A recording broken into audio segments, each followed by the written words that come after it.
ওর খাবারটা রেডি করলাম। তো ওকে খাবারটা রেডি করে দিয়ে তারপরে আমি স্নান করে পুজো দেবো। তারপরে আবার আজকে ওর স্কুল আছে, তো বৃষ্টির জন্য 2-3 দিন স্কুল যেতে পারেনি।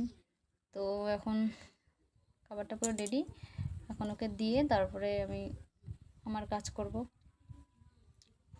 তো এখন বাজে 8টা। তো 8টার সময় রানি উঠলো ঘুম থেকে, তো ফ্রেশ করিয়ে নিয়েছি, ওঠার পরে ব্রাশ করিয়ে নিয়েছি। তো এখনও খাবে, তো যেহেতু চকোস দিচ্ছি তাই কত খুশি হয়েছে। তো রনিকে যখন স্কুল থেকে দিয়ে বাড়ির দিকে যাচ্ছিলাম, মানে স্কুলে দিয়ে বাড়ির দিকে যাচ্ছিলাম, তখন দেখি একটা ধানের জমির এই অবস্থা। তো দেখে মনে হচ্ছে পুরো নদী, আর মাঝখানে একটা ধানের গোছা দেখা যাচ্ছে। তো সামনেই আমাদের জমি ছিল, মানে এটার থেকে একটু সামনে রাস্তায়। তো ইচ্ছা হলো দেখে আসি, আমাদের জমিটাও দেখে আসি যে কী অবস্থা।